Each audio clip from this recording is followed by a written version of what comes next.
make less money. So basically, that's She's a robot. She's an agent for the other side. right.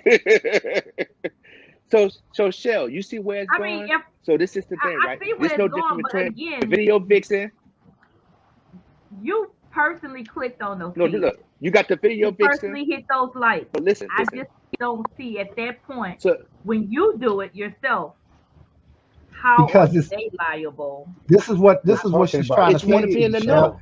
know. What she's trying to say is that this is subliminal programming, right? And that the subliminal now we have been exposed to subliminal programming and advertisement our entire life, right? Right. But what she's saying is that Facebook has discovered, right, that you actually do draw more flies with shit than you do with honey. And so they're gonna feed you more There you of the go. shit instead of the honey. And Mm-hmm. that is having an adverse mental effect on a particular group of that core audience. It ain't fucking with you or me, but what about that group of chicks Because who we don't have disconnected. that group of chicks who find their whole everything, their whole way, the whole way that they validate themselves through Yeah. social media. I used to tell Nick, Content look, about their life. this is crazy as shit, right? I used to tell Nick 20 years ago, right? We had MySpace and shit like that, right? And I used to tell Nick, bro, the internet is becoming the streets. Like everything that we do on the streets, right? Yep. You start to do it on the internet. Now, 20 years later, your internet avatar is who you are more than who you are in your real life. You wake up in the morning and There you you go go. right to your Artificial intelligence. you I go just right think if to you go right to all of the shit where you connect with all the people, right? And so you're going to get your validation or your lack of validation, right from there at your fucking fingertips. The thing that they're saying is that Yeah. instead of it being just a big open area like the world is free and you get to pick and choose from what you see, Facebook is specifically showing you shit that is going to generate a negative fucking feeling from it, just to keep you more engaged, not to make you more or Yeah. less better. But the consummate result is that you become worse for who you are. So some of the things that maybe you may be fucking mildly depressed, or undiagnosed, fucking clinically depressed. But waking up every morning and seeing, all the motherfuckers that you think should be you doing all the shit that you think you should be doing and you ain't, can be very, very depressing. And I know that at 56 years old, just doing this podcast. So You feel my what I'm thing saying? is this that Mm. my thing is this that out of all the life issues that are on social media,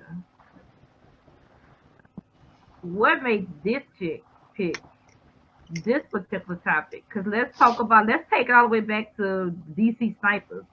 When they had the one in Vegas.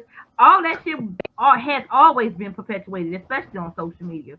So I don't know, maybe I can respect it more if I get that, but I think that's more of a parenting thing. I can't Oh, in my but heart just hold them solely responsible for how that happened. But what I'm saying is that there was a whole lot of other more issues that y'all still provided that fucked up algorithm for. Let's talk about some of those. Here, let me so let me Shell. let me get So look, let me give you let me give you let me get this out right quick. So just like this, right? That this black guy just got killed in Oregon by outside of a club. You know what I'm saying? And this black guy gave this girl a comment. So I'm not sure what was going on. She was on Instagram, Facebook, like she turned up at the club. Her boyfriend took out the gun, shot him. Nobody called the police. Nobody did this, but she was actually getting content or whatever she was doing, feeling good about herself, brought attention to herself. The black guy gave her a compliment or whatever. The boyfriend didn't like it, and they pretty much they dumped him out, laid him flat, pressed him off like an ironing board, right? The social media heard before before we did. You know what I'm saying? What's no closed down investigation? And now, what you saying, you making a good point, but it's just right that you want to say it, right? And it's like, yes, the number one victim.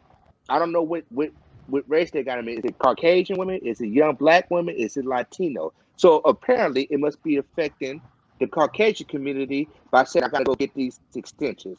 I got to go get these big lips. I got to get the booby implants. I got to get the butt implants.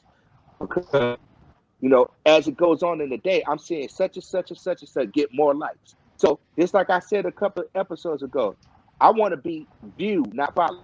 So when you start the following, you become the Pied Piper. You become the one that everybody turns to.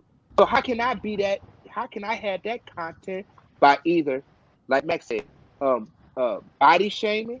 That's the number one thing, right? More stations putting all these little things, making your stuff like bigger, And what is the part that everybody got in their hand? A computer. You're right. It could be you build with it or you destroy it with it.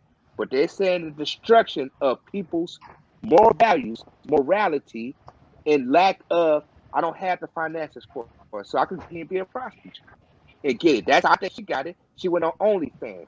You know what I'm saying? This lady's making $50K a week.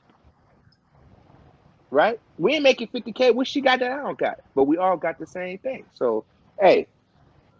So, yeah, she probably right. But she look like she's an agent for the other side anyway. Like a real... I was just going to say, I think my biggest problem with is that she ain't giving enough.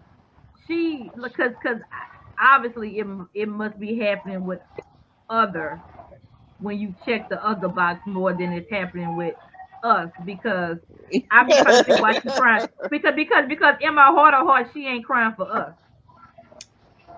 She ain't doing all that. That's what I'm saying. All she's saying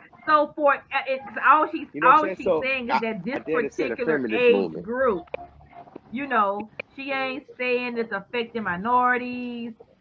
She just this particular age group, and I get that, but I've never known a white woman to feel that heartbroken for black kids.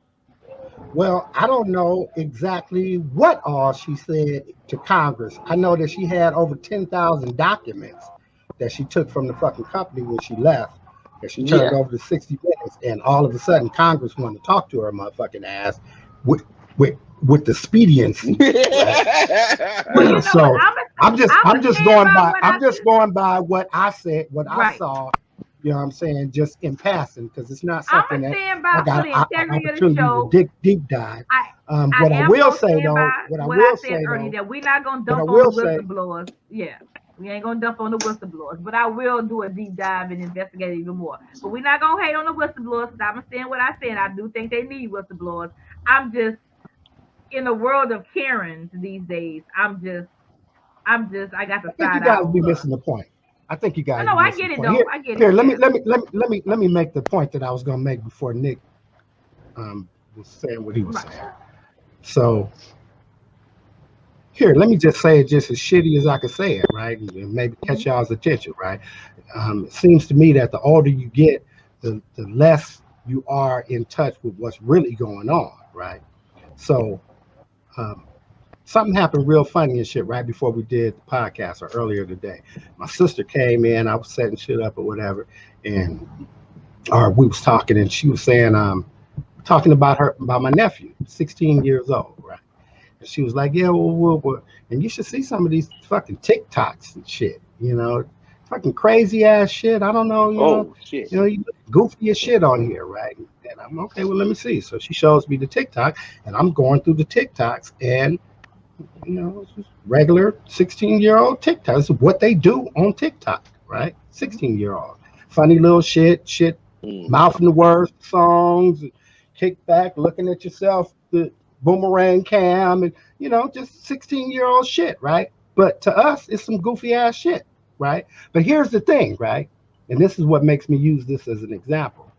What we would never think about unless we were having this conversation is the social pressure that's put on these kids to even have a TikTok, to even be making videos.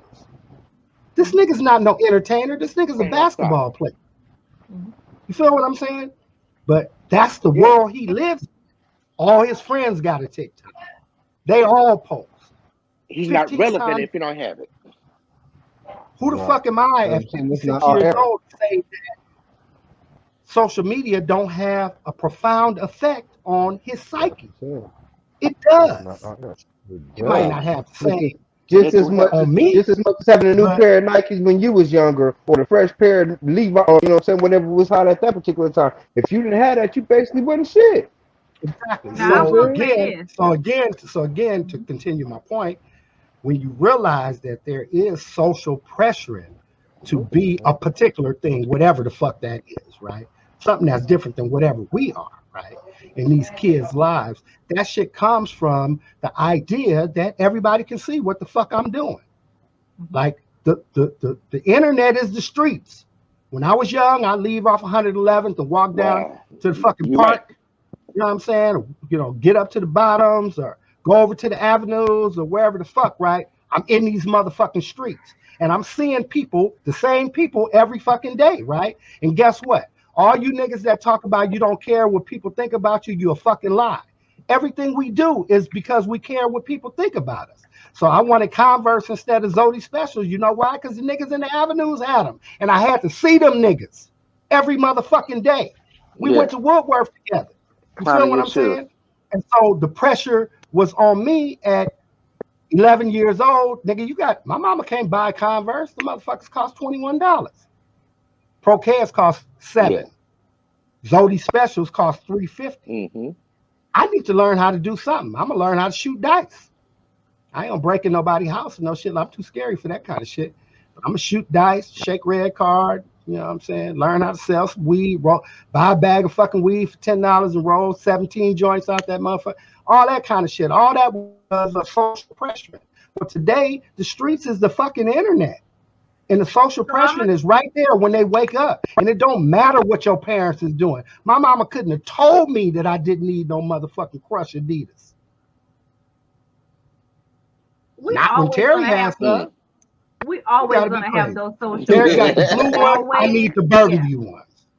But or this nigga got the Adidas. I need the Pumas. Even without the internet, we would still have those same socialisms because we live in a world that we actually had them before we even had this internet.